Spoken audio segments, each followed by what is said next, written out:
प्यारे बच्चों, ऑनलाइन कक्षाओं में आपका स्वागत है। मैं विजेश कुमार, प्रधानाचार्य राजकीय इंटर कॉलेज मुजफ्फरनगर। जैसे कक्षा 12 का आज हिंदी है, हिंदी पढ़ाएंगे। तो कक्षा 12 का जो प्रथम पाठ है काव्य में, वो है पवन दूती का।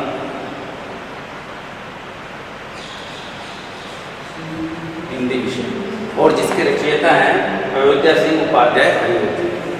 तो आज ये हम पढ़ाएंगे। इससे पहले थोड़ा सा मैं इसके बारे में बता दूं पवन दूती का। जैसे कि आप देख रहे होंगे पवन दूती का। दूती का मतलब है संदेश वाहक, संदेश ले जाने वाला, जिसे पोस्टमैन भी कह सकते हैं। तो यहाँ पे राधा जी जो हैं पवन को, वायु को अपना दूत बना के श्री कृष्ण जी के पास भेज रही हैं। जैसा कि हमारे हिंदी साहित्य में और भी आया, महाकवि कालिदास ने भी मेघदूत लिखा है। वो मेघों को दूत बना के भेजते हैं। यक्ष जो है मेघों से अपना दूत बना के मेघों को भेजता है। इसी प्रकार से राधा जी जो हैं पवन को दूती का बनाकर यहाँ को भेजते हैं। जैसे आजकल भी आप संदेश भेजते हैं, व्हाट्सएप के द्वारा भेजते हैं, मैसेज के द्वारा भेजते हैं, फ़ोन भेजते हैं, चिट्ठियाँ भेजते हैं। तो उस वक्त इन चीज़ों की हमारे पास सुविधा नहीं थी। तो उस वक्त में हम अपना कोई संदेश भेज रहे हैं तो इसी तरह से भेजते थे प्राचीन काल में। कुछ समय पहले तक तो पक्षियों के द्वारा, कबूतर के द्वारा जो भेजते थे। कहाँ तो कालिदास बादलों को अपना दूत बना रहे हैं, और कहाँ कलयुग में आप देख रहे हो पक्षियों गले में, कबूतर के गले में बांधी चिट्ठी और कह रहे हैं कबूतर जा जा जा। तो इसी प्रकार आजकल जो हमारा पाठ है ये है पवन दूती का। पवन को, वायु को अपना दूत बना के श्री कृष्ण जी के धाम को भेज रही है राधा जी, जिसके रचयिता अयोध्या। तो आइए अब पाठ शुरू करते हैं। आप भी अपनी पुस्तकें खोल लेंगे, तो एक एक लाइन देखते रहेंगे। एक लाइन का मैं बताऊंगा, आप सुनेंगे, आराम से समझ में। जहाँ समझना दोबारा पूछ सकते हैं आप। प्रारंभ करते हैं। बैठी खिन एक दिवस वो गेहन थी अकेली, बैठी खिन एक दिवस वो गेहन थी अकेली, आके आंसू द्रग युगल को में थे धरा को भिगोते, आई धीरे से सदन में पुष्प सदगंध को ले, प्रातः वाली सुपवन इसी काल वातायनों से। बैठी खिन, उदास। श्री कृष्ण जी मथुरा चले गए हैं, इधर राधा जी उदास हैं, विरह में हैं। तो कह रही है बैठी खिन एक दिवस वे गेम थी अकेली। एक दिन राधा जी अपने घर में अकेली बैठी हुई थी, और कैसे थी? उदास थी। खिन माने उदास, व्याकुल, बेचैन, मन नहीं लग रहा उनका किसी भी चीज़ में। उदास बैठी हुई हैं, अकेली हैं, और अकेले में विरह ज़्यादा बढ़ जाता है। उन्हें वो श्री कृष्ण जी बार बार याद आ रहे हैं, उनकी बहुत ज़्यादा याद आ रही है। अब क्या करें? वो अपना संदेश भेजना चाह रहे हैं। आके आंसू द्रग युगल में थे धरा को भिगोते। और जब वो याद करते हैं श्री कृष्ण जी को, तो उनके नेत्रों से आंसू अनायास ही निकल जाते हैं। द्रग, द्रग माने नेत्र, आंखें, और युगल कहते हैं दोनों, दोनों नेत्रों से उनके आंसू निकलने लगते हैं उन्हें याद करते हुए। धरा को भिगोते, और धरती में गिरने लगते हैं, और धरा को, पृथ्वी को भिगोने लगते हैं। आई धीरे इस सदन में पुष्प सदगंध को ले। वो धीरे से क्या हुआ, एकदम उनके घर में पुष्प, फूलों की सदगंध, श्रेष्ठ गंध को लिए हुए, श्रेष्ठ महक को लिए हुए वायु धीरे से एकदम उनके गृह में, उन्हें वायु ने प्रवेश किया। प्रातः वाली सुपवन इसी काल वातावनों से। प्रातः काल वाली सुगंधित पवन झरोकों से एकदम उनके घर में प्रवेश करती है, खिड़कियों से, रोशनदानों से प्रवेश करती है। तो राधा एकदम सचेत हो जाती है, तो वायु को अपना संदेश देना चाहिए। कह रहे हैं, फिर क्या कहती हैं? संतापों को विपुल बढ़ता देख के दुखिता हो, धीरे बोली से दुख उससे श्रीमती राधिका। प्यारी प्रातः पवन इतना क्यों मुझे है सताती, क्या खूबी है कलुषित हुई काल की क्रूरता से।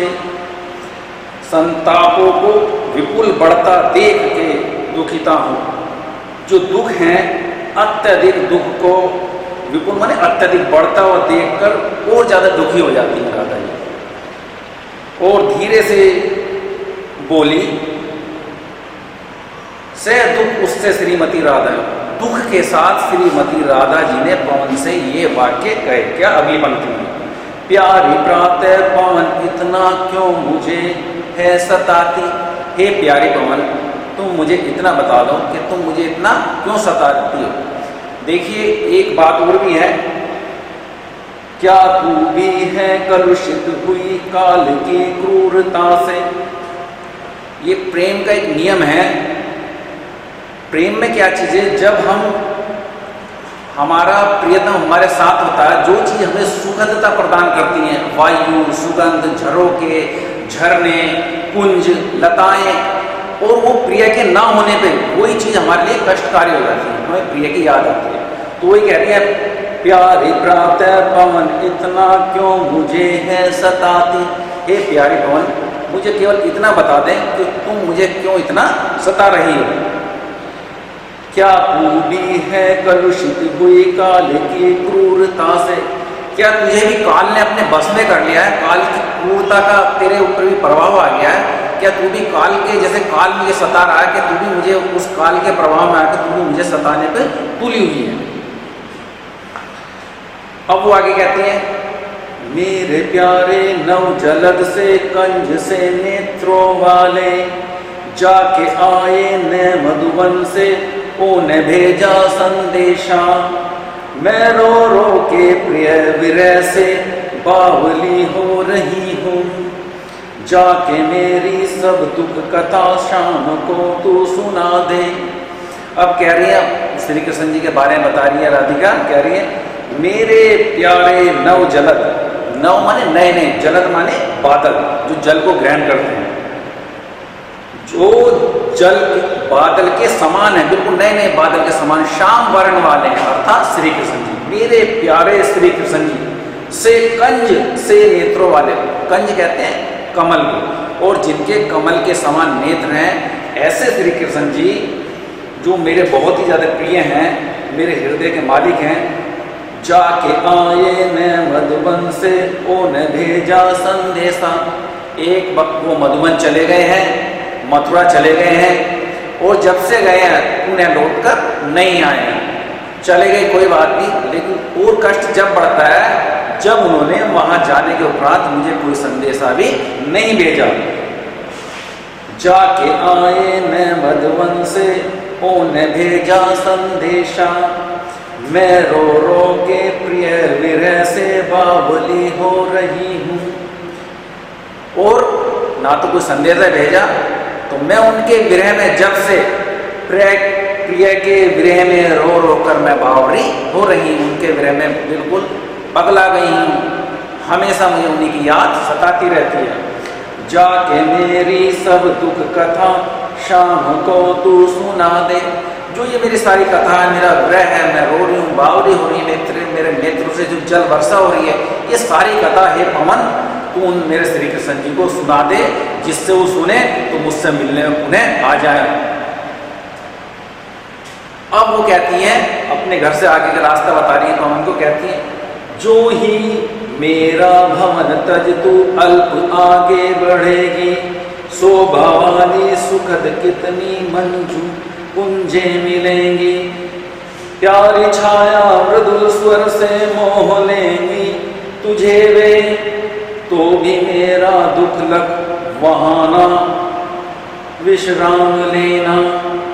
कह रही है, जो ही मेरा भवन तज अल्प आगे बढ़ेगी, मेरे सदन से, मेरे घर से तुम थोड़ी सी आगे बढ़ोगी, हल्का सा आगे, अल्प मन थोड़ा सा आगे बढ़ोगी मेरे भवन से, शोभा वाली सुगत कितनी मंजू कुंजे मिलेंगी। शोभा वाली, जिनकी शोभाएं बखान नहीं की जा सकती, जिनका वर्णन नहीं किया जा सकता, सुखद हैं, कितनी मंजू सुंदर कुंज बगीचे मिलेंगे तुम्हें, जिनकी शोभा का ऐसे ऐसे बगीचे मिलेंगे जब तुम यहाँ से आगे निकलोगी, उनकी शोभा को वर्णन नहीं किया जा सकता, वो भी तुम्हें रोक लेंगी, वो भी तुम्हें मोह लेंगी, लेकिन तुम वहां रुकने का प्रयास मत करना, कदापि वहां ना रुकना। प्यारी छाया मृदु स्वर से मोह लेंगी तुझे वे, उनकी छाया इतनी प्यारी है, उनका स्वर इतना मृदु इतना कोमल है, मोह लेंगी तुझे वे, वो तुझे मोहित कर सकती हैं। तो भी मेरा दुख लख, मेरे दुख का ध्यान करके, मेरे दुख को याद करके, लख माने देख कर, वहां ना जा न विश्राम लेना, तुम वहां जाकर उन कुंजों में विश्राम मत लेना, तुम सीधी श्री कृष्ण जी के पास मेरा संदेशा सुनाने जाना।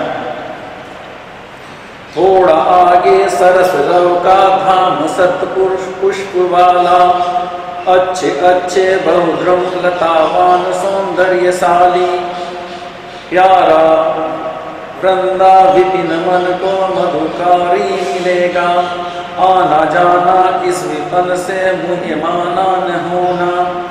थोड़ा आगे, थोड़ा सा आगे और चलोगी, थोड़ा आगे सरस रव का धाम सत्य पुष्प वाला, सरस रस से परिपूर्ण ध्वनि, सुंदर ध्वनि आ रही होगी, रव माने ध्वनि, रस से परिपूर्ण ध्वनि उसमें आ रही होगी उस धाम में। सत पुष्प वाला, अनेक प्रकार के पुष्प, सुंदर सुंदर पुष्प, सच्चे पुष्प वाला वो धाम तुम्हें मिलेगा। अच्छे अच्छे बहुद्रम, वहां श्रेष्ठ श्रेष्ठ प्रकार के वृक्ष, लताएं सौंदर्यशाली तुम्हें मिलेंगी, लेकिन कदापि तुम उनके भ्रम में मत आना, कदापि वहां मत रुकना। प्यारा वृंदा विपिन मन को मुग्धकारी मिलेगा, प्यारा वृंदावन, विपिन माने जंगल, प्यारा वृंदावन तुम्हें वहीं वो मिलेगा। मधुरकारी, बिल्कुल बहुत अपने आप में जो बहुत ही सुंदर है, जिसका वर्णन करना असंभव है, वो तुम्हें मिलेगा। आना जाना इस विपन से मोह माना न होना, तुम इस बगीचे में आना, इसमें जाना, लेकिन कदापि तुम इसमें मोहित मत होना, मोहित होकर यहाँ कदापि तुम रुक मत जाना। नेक्स्ट पैरा, आते जाते जाते घर पथक में क्लांत कोई दिखावे, जो जाके सन्निकट उसके क्लांतियों के मिटाना, धीरे धीरे परस करके गात उत्ताप खोना, सदगंधों से श्रमित जन को हर्षितो सा बनाना। अब कह रही हैं राधा जी कि जाते जाते अगर पथ में कोई क्लांत कोई दिखावे, अगर जाते जाते कोई रास्ते में कोई क्लांत थका हुआ तुम्हें कोई दिखाई दे, तो जाके सन्निकट उसकी क्लांतियों को मिटाना, उसके नजदीक जाना, उसके समीप जाना, और उसकी थकान को, हे पवन तुम उसकी थकान को दूर करना, उसकी थकान को मिटाना। धीरे धीरे परस करके गात उत्ताप खोना, धीरे धीरे से उसके नजदीक जाना तुम, और उसके गात, उसके शरीर में जो ताप है, कष्ट है, उसको सबको हरण कर लेना, उसे मिटा देना उसके ताप को। सदगंधों से श्रमित जन को हर्षितो सा बनाना, सदगंधों से, जो पुष्पों की गंध तुम लिए जा रही हो, इससे श्रमित जन को, कोई बहुत कष्टकारी या थका हुआ कोई मनुष्य है, कोई जन है, उसको हर्षित करना, हर्षित सा बनाना, उसको हर्षित करना, उसे तुम प्रफुल्लित करना। जब तुम रास्ते में तुम्हें मिले, क्लांत मिले, थका हुआ मिले, उसको हर्षित करना, अपने अपने उसकी थकान को मिटाना। फिर आगे कहती हैं, लज्जाशीला पथिक महिला जो कहीं दृष्टि आए, होने देना विकृत वसना तो न तो सुंदरी को, जो थोड़ी भी श्रमित वह हो बोध में ले शांति खोना, होठों की वो कमल मुख की मालिनताएं मिटाना। लज्जाशीला पथिक महिला, अगर कोई लज्जाशीला पथिक महिला जो कहीं दृष्टि आए, अगर तुम्हें कोई लज्जाशील महिला, कोई महिला उस पथ में दिखाई दे, होने देना विकृत वसना तूने, तो उन्हें तुम, वसन कहते हैं वस्त्र, विकृत वस्त्र, इधर उधर पड़े हुए, उन्हें ऐसे उनके वस्त्रों को ऐसे मत करना, उनके वस्त्रों को तुम बिल्कुल ही विकृत मत करना। तो उस सुंदरी को कदापि तुम विकृत वस्त्रों से मत करना, उसके वस्त्रों को तुम इधर उधर मत उड़ाना, यानी उसके वस्त्रों को और तुम्हें सही करना है अगर उसके वस्त्र विकृत हो रहे हैं। जो थोड़ी भी श्रमित वह हो गोद मेरे शांति खोना, अगर वो थोड़ी भी तुम्हें थकी हुई दिखाई दे, मलिनता दिखाई दे, तो उसे गोद में लेके उसकी थकान को तुम दूर करना, उसे अपनी गोद में लेके उसे विश्राम देना, उसे थोड़ा सा आराम करना। होठों की वो कमल मुख की मालिन्यताएं मिटाना, होठों की वो कमल मुख, उसके होठों पर जो कमल मुस्कान है उसमें मलिनता जो आ गई है, उस मलिनता को मिटाना, उसे दोबारा से वही प्रफुल्लित मन, प्रफुल्लित मुस्कान उसे तुम दोबारा उन्हें प्रदान करना।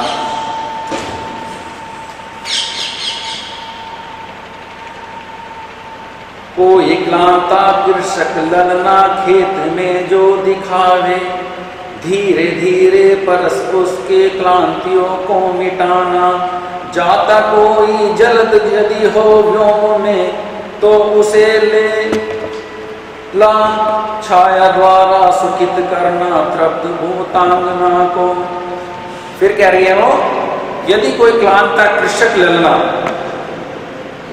खेत में जो दिखावे, अगर तुम्हें कोई खेत में जाता हुआ कृषक महिला कोई तुम्हें वो दिखाई दे और कैसी हो, क्लांत हो, थकी हुई हो, धीरे धीरे परस उसकी कांतियों को मिटाना, धीरे धीरे उसके नजदीक जाना, उसके समीप जाना और उसकी थकान को तो दूर करना, उसकी थकान को मिटाना। कोई क्लांता कृषक ललना खेत में जो दिखावे, धीरे धीरे परस उसके क्लांतियों को मिटाना। जाता कोई जल्द यदि हो व्योम में तो उसे ला, छाया द्वारा सुखित करना तृप्त भूतांगना को। जाता कोई जलद, जलद कहते हैं बादल को, जाता कोई जलद यदि हो व्योम में तो उसे ला, अगर आकाश में कोई बादल जा रहा है तो उस बादल को ला, उस बादल को लाकर उसकी छाया द्वारा उसे सुखित करना, उस ललना को सुखित करना। तप्त भूतांगना को, तप्त माने गर्मी से तपती हुई, भूतांगना माने उस गर्मी से तपती हुई उस स्त्री को आप उसकी व्योम की बादलों की छाया देना, उसे संतप्त करना, ठीक है, उसकी थकान को, उसकी मलिनता को दूर करना। आगे अब चलते हैं। जाते जाते मथुरा धाम में उत्सुकता हो, न्यारी शोभा वर्णन की देखना मुग्ध होना।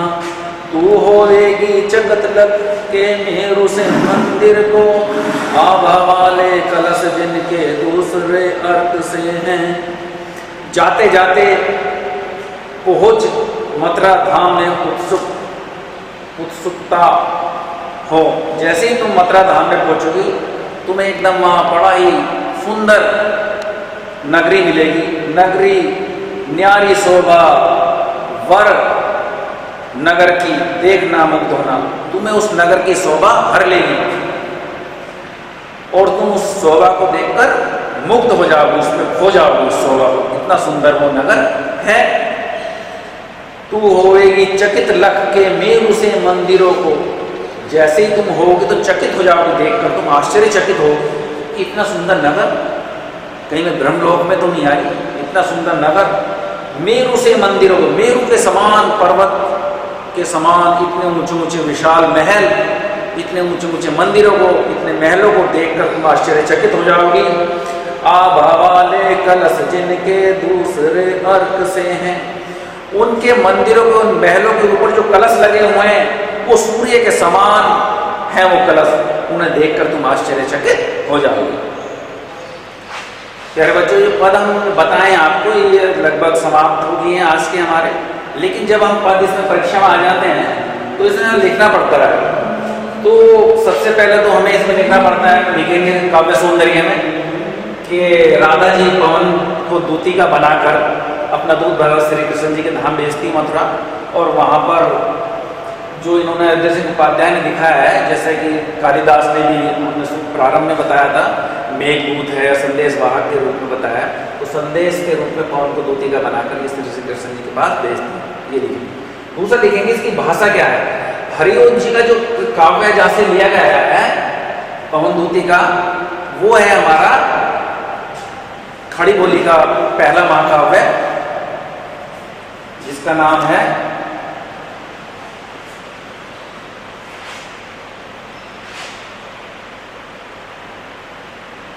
प्रिय प्रवास, उसी में से लिया गया है पवन दूती का।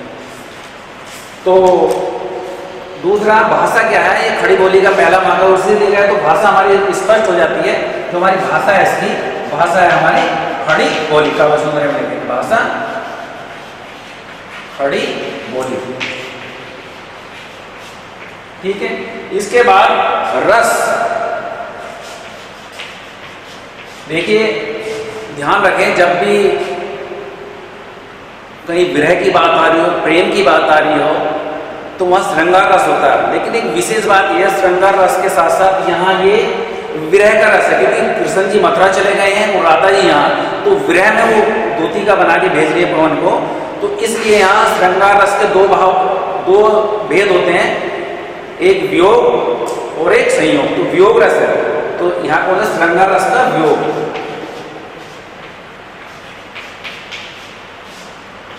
पोस्ट में भी लिख सकते हैं वियोग।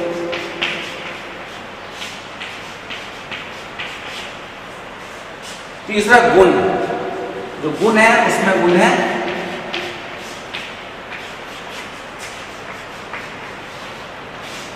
प्रसाद गुण। तो ये अगर आप 3-4 चीजें और लिख देंगे, ठीक है। अलंकार लिख देंगे, जैसे अलंकार हमने पहले भी बताया था, आप अनुप्रास उसमें भी लिख सकते हैं। तो इस तरह से आपका ये पूरा काव्य सौंदर्य भी हो जाएगा, व्याख्या भी हो जाएगी। तो परीक्षा की दृष्टि से अच्छे आपको अंक उसमें प्राप्त होंगे। धन्यवाद।